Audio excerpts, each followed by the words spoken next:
απαλό ράγιμα, ο σίδηρος χαμένος στην οχλή του χρόνου, είναι σκικό λιμένο.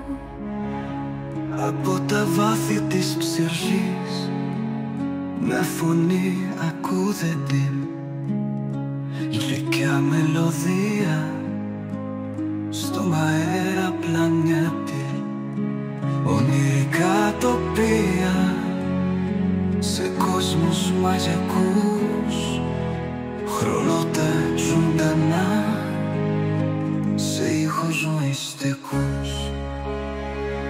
Θεϊκή αρμονία αγγίζει την καρδιά με στιγμή αιώνια στην άκρη του ουρανού.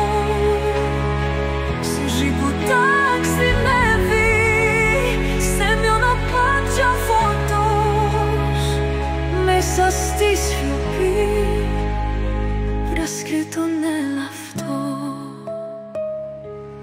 Λέζα ηχαία ψιθυριστά σαν προσευχή, μυστήριο βαθύ σε μια νύχτα γαλήνη, αστερόφκονη ταυτή στο κόσμο αγκαλιά κι η μουσική ριτζένει την κάθε αναστηλή.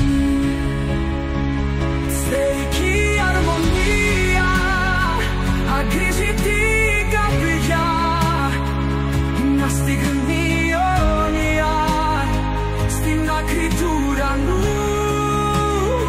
Ψυχή που ταξιδεύει σε μονοπάτια φωτός, μέσα στη σιωπή βρίσκει το εαυτό.